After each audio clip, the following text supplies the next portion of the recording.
जमीन पर बैठकर क्यों आसमां देखता है? जमीन पर बैठकर क्यों आसमां देखता है? चल उठ खड़ा हो, ये जमाना उड़ान देखता है। हेलो बच्चों, welcome back my YouTube channel अपना गुरुकुल पटना। उम्मीद करते हैं बच्चों आप लोग व्यस्त होंगे और अपने अपने पढ़ाई की तैयारियों में जो है कि क्या एकदम व्यस्त होंगे। तो आज बच्चों आप लोगों को जो है कि हम वॉइस बताने वाले हैं जो कि बहुत ही इम्पोर्टेंट होते हैं एग्जाम के पॉइंट ऑफ व्यू से, और आपको हम सिखाने की कोशिश करेंगे कि वॉइस कैसे बनता है और वॉइस क्या होता है, वो सारे जो है कि चीज़ों को बताने की कोशिश करेंगे। तो चलते हैं बच्चों, आज हम आपको को वॉइस बताएंगे। वॉइस जो होता है, वॉइस का हिंदी होता है वाच्य बच्चों, और वॉइस कुछ नहीं है। वॉइस क्या है? वर्ब का एक रूप है जो किसी भी वाक्य में वर्ब जब भी किसी वाक्य में आता है तो वह एक्शन को शो करता है, और यदि हम वर्ब यूज नहीं करेंगे किसी भी वाक्य में तो वह एक्शन को नहीं बता पाएगा। समझ रहे हैं ना? तो वर्ब वॉइस क्या है? वर्ब का एक रूप होता है। तो the voice is a form of verb which tells us, जो हमें बताता है कि आइदर सब्जेक्ट डज समथिंग और something is done to the subject. तो ये वर्ब का रूप है और हमें किसी भी वाक्य में आकर के हमको बताने की कोशिश करता है कि या तो किसी वाक्य में सब्जेक्ट खुद कार्य करता है और या तो सब्जेक्ट पर ही कोई ना कोई कार्य होता है बच्चों। और इसलिए जो है कि देखिए, या तो खुद कार्य करेगा या तो उसी पे कार्य होगा। तो इसलिए जो है कि वॉइस दो तरह के होते हैं। तो there are two kinds of voice. First को कहते हैं बच्चों एक्टिव वॉइस, सेकेंड को कहते हैं पैसिव वॉइस। तो एक्टिव वॉइस का पहला वर्ड एक्टिव है। क्या है? एक्टिव। और एक्टिव का मतलब क्या होता है बच्चों? चंचल होता है। क्या होता है? चंचल होता है एक्टिव का मतलब। तो जो चंचल होगा वो अपना कार्य खुद कर लेगा। तो कहने का मतलब जिस वाक्य में सब्जेक्ट स्वयं कार्य करता है हम उसको क्या कहते हैं? एक्टिव वॉइस कहते हैं। और इसके अंतर्गत जो है कि क्या होगा, जितना भी स्ट्रक्चर आएगा वो सारा टेंस का स्ट्रक्चर आएगा, क्योंकि आप टेंस में पढ़ चुके होंगे। जिसे मैं खाता हूँ तो सब्जेक्ट ही कार्य करता था। जितना भी सेंटेंस का स्ट्रक्चर पढ़े हैं उसमें डूअर जो होता है सब्जेक्ट ही होता है। डूअर का मतलब मेरे प्यारे बच्चों काम करने वाला। समझ रहे हैं ना? और यदि पैसिव वॉइस के बारे में बात करें तो पैसिव का मतलब होता है अनएक्टिव। तो कहने का मतलब क्या हुआ, किसी वाक्य में सब्जेक्ट पर ही कार्य होगा तो सब्जेक्ट सिर्फ देखने वाला एक मुखड़ा होगा। समझ रहे हैं ना? तो कहने का मतलब उस वाक्य में सब्जेक्ट नॉन डूअर होगा।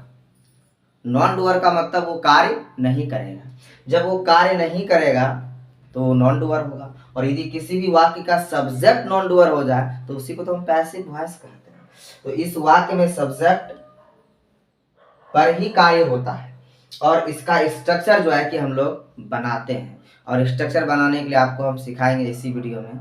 और यदि स्ट्रक्चर वॉइस का बनाने के लिए सीख गए तो वॉइस को आप अच्छे तरह से बना सकते हैं। तो इसलिए जो है कि बच्चों आप लोगों को एग्जाम्पल दो दे देते हैं ताकि आप लोग को समझ में आ जाए कि एक्टिव वॉइस किसे कहते हैं। जिस एग्जाम्पल के बारे में बात करें, जिसे आप लोग को लिखा हुआ कहीं दिख जाए, जैसे राम खेल रहा है। राम खेल रहा है, इसका मतलब क्या हुआ? इस वाक्य में सब्जेक्ट क्या है? राम है बच्चों। ये मेरा क्या है? सब्जेक्ट है। और सब्जेक्ट ही इस वाक्य में क्या कर रहा है? कार्य कर रहा है। इसलिए इस सेंटेंस को हम क्या कहेंगे? Active voice. ये सेंटेंस किस वॉइस का है? एक्टिव वॉइस का है। क्यों एक्टिव वॉइस का है? क्योंकि इस वाक्य में सब्जेक्ट ही क्या है? डूबा है। कोई दिक्कत बच्चों? नहीं। यदि आप लोग से ऐसा लिखा हुआ कभी एग्जाम्पल में सेंटेंस दिख जाए, जैसे यदि लिखा हुआ दिख जाए श्याम को पीटा जा रहा है, श्याम को पीटा जा रहा है, तो बताइए इस वाक्य में इस वाक्य का अर्थ क्या निकल रहा है? श्याम एक लड़का है। श्याम एक क्या है? लड़का है। और जो है कि क्या किया जा रहा है? उसको क्या किया जा रहा है बताइए? किसी के द्वारा पीटा जा रहा है। किसी के द्वारा क्या हो रहा है? पीटा जा रहा है। तो किसी के द्वारा पीटा जा रहा है तो सब्जेक्ट क्या हो गया? Non doer. ये तो बैठ के बेचारा रो रहा होगा जब पीट रहा होगा इसको, तो इसको क्या कहते हैं, पैसिव वॉइस। यानी सब्जेक्ट पर ही कोई ना कोई काम होगा तो उसको हम क्या कहते हैं, पैसिव वॉइस। और अब बच्चों जो है कि आप लोगों को हम एक्टिव से जो पैसिव में चेंज करते हैं तो उस स्ट्रक्चर को हम बताने वाले हैं, तो इस वीडियो में आप लोग को बने रहना है।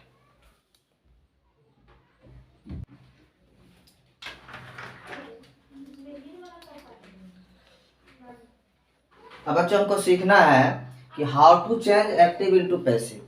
तो एक्टिव जो वॉइस अभी आपको हम समझाए तो उसको पैसिव में चेंज करने का क्या तरीका होता है। तो आपको मालूम होना चाहिए पैसिव में ऑब्जेक्ट एक्टिव हो जाता है और सब्जेक्ट क्या हो जाता है, अनएक्टिव हो जाता है। कहने का मतलब ऑब्जेक्ट मेरा डूअर बन जाता है और सब्जेक्ट मेरा क्या, नॉन डूअर बन जाता है।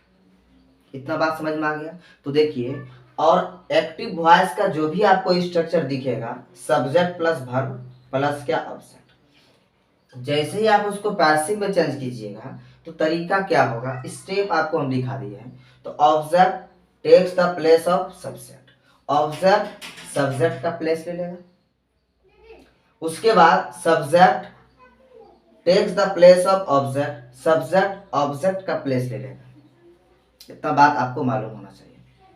उसके बाद before object preposition is used, object के पहले कोई ना कोई प्रीपोजिशन यूज करेंगे। अभी तो फिलहाल हम बाय का यूज किए हैं, और बाय का यूज क्यों किए हैं, क्योंकि बाय का मीनिंग होता है के द्वारा। जब किसी के द्वारा किसी पर काम होगा तो ऑब्जेक्ट के पहले बाय का यूज करेंगे मेरे प्यारे बच्चों। उसके बाद ऑलवेज V3 इज यूज्ड, इस जब पैसिव वॉइस में हमेशा V3 का यूज किया जाता है। और and before it helping verb is used, और उसके पहले हम हेल्पिंग वर्ब का यूज करेंगे। उम्मीद करते हैं आप लोग समझ रहे होंगे। उसके बाद बोलिएगा सर हेल्पिंग वर्ब और मेन वर्ब, जिसे हेल्पिंग वर्ब का सबसे बड़ा मुद्दा होता है, जिससे बहुत सारा टेंस होता है सर, तो उसका जो है कि जिसे हम हेल्पिंग वर्ब कैसे यूज करेंगे तो आपको हम बताते हैं। बच्चों देखिए, कुछ स्ट्रक्चर जो ऐसे होते हैं जिसको पहले से ही हेल्पिंग वर्ब मिला हुआ होता है, और कुछ ऐसे स्ट्रक्चर होते हैं जिसको हेल्पिंग वर्ब नहीं होता है अपना। तो हम बोलेंगे जिसको जो चीज चाहिए उसको वो चीज देना है आपको, समझ रहे ना। यदि किसी को चाहिए क्या, पुस्तक, तो पुस्तक देना है। किसी को पुस्तक नहीं चाहिए तो पुस्तक नहीं देना है, समझ रहे ना। तो देखिए, यदि कहीं भी V1 या V5 आपको दिख जाए तो कहने का मतलब इसको अपना हेल्पिंग वर्ब है क्या, नहीं है। तो उसके बाद टेंस को देखना है बच्चों। टेंस मेरा प्रेजेंट है तो प्रेजेंट में हम लोग एम इज आर का यूज करते हैं ना, तो इसको V3 में चेंज कर देंगे। उसके पहले क्या करेंगे, हम एम इज आर यूज करेंगे। क्यों, क्योंकि प्रेजेंट है। यदि कहीं आपको V2 दिख जाए तो V2 आपका क्या है, पास्ट है। क्या हेल्पिंग वर्ब इसका अपना है क्या, नहीं है। तो हेल्पिंग वर्ब देंगे तो क्या एम इज आर दीजिएगा, नहीं। क्यों, क्योंकि पास्ट में वाज वेयर देंगे। और इसके बाद क्या, V3 तो इसको कर ही देंगे और उसके पहले क्या दे देंगे, वाज वेयर।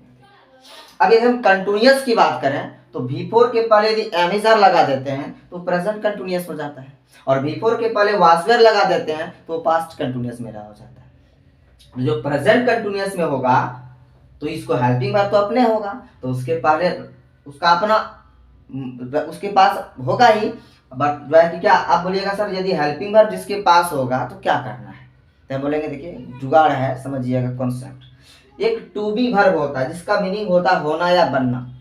इसका V1 होता है एम या आर, इसका V2 होता है वाज या वेयर, इसका V3 होता है बीन, इसका V4 होता है बीइंग, और इसका V5 होता है इज।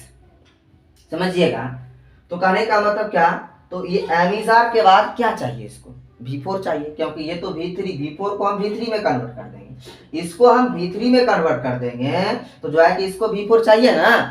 कहने का मतलब क्या था, एक जो है कि क्या क्लर्क था, नहीं तो कहने क्लर्क था, उसको हम जो है कि क्या उससे भी ज्यादा पोस्ट में जो है कि नियुक्त कर देंगे। तो जो क्लर्क का जो स्थान खाली होगा उसके जगह कुछ किसी को लाना पड़ेगा ना, तो किसको लाएंगे, क्लर्क को ही लाएंगे ना, वही बात है। तो कहने का मतलब V4 को हम V3 में चेंज कर दिए, तो इसके जगह पे लाना है V4 को ही, तो इसलिए जो है कि इसके जगह पे क्या आ जाएगा, बीइंग आ जाएगा। तो क्या होगा, यदि कोई भी कंटिन्यूअस होगा तो एम इज आर के बाद बीइंग लगा करके V3 में कन्वर्ट करेंगे तभी उसका पैसिव बनेगा। उसके बाद हैव या हैज या हैड, ये हमेशा V3 को लेता है अपनी बात, हमेशा कौन सा main verb, V3 main verb को लेता है। उसके बाद यदि V3 मेन वर्ब को लेता है तो इसको V3 चाहिए, क्योंकि ये V3 को और मेन वर्ब के रूप में यूज करेंगे, इसको एक और मेन वर्ब चाहिए अपना, तो इसके बाद इसलिए जो है कि इसको क्या देंगे, बीन देंगे। इसलिए हैव या हैज या हैड के बाद जब भी इसको हैव या हैज या हैड के फॉर्म में कोई स्ट्रक्चर हो और उसको पैसिव में चेंज करना हो तो उसके बाद क्या लगाते हैं हम लोग, बीन लगाते हैं। तो ये बात तो मालूम हो गया बच्चों कि वर्ब हम कैसे ऐड करते हैं। तो ये सारे टेंस का जो है कि हम टेंस में कैसे जो है कि वर्ब यूज कीजिएगा तो हम बता दिए। बस उसके बाद एक पॉइंट और आपको मालूम होना चाहिए, केस चेंज। केस एक होता है सब्जेक्टिव केस और एक होता है बच्चों ऑब्जेक्टिव केस होता है। तो ये दोनों चीज आपको मालूम होना चाहिए। जैसे आई हो गया, ये सब्जेक्टिव केस में होता है, इसका ऑब्जेक्टिव केस मी होता है बच्चों। जैसे हो गया आपका क्या, वी हो गया, तो वी सब्जेक्टिव केस में है, इसका ऑब्जेक्टिव केस अस होता है। जैसे यू हो गया आपका, यू आपका सब्जेक्टिव केस है, इसका ऑब्जेक्टिव केस यू होगा। जैसे ही हो गया, ही का ये सब्जेक्टिव केस है, इसका ऑब्जेक्टिव केस होता है हिम होता है बच्चों। जैसे सी हो गया, ये सब्जेक्टिव केस में है, इसका ऑब्जेक्टिव केस होता है हर बच्चों। जैसे ईट हो गया, ईट क्या है, ईट का ऑब्जेक्टिव केस इट ही होता है और सब्जेक्टिव केस भी इट होता है। दे का क्या होगा, देम हो जाएगा ऑब्जेक्टिव केस, समझ रहे ना। तो इस तरह के, और नाउन का जो है कि क्या ऑब्जेक्टिव और सब्जेक्टिव सेम होता है, ये बात भी आपको मालूम होना चाहिए। उम्मीद करते हैं बच्चों आप लोग ये चीज़ समझ चुके होंगे, और यदि आप लोग को ये वीडियो बहुत अच्छा लगे तो आप लोग हमारे चैनल को लाइक करें, शेयर करें और सब्सक्राइब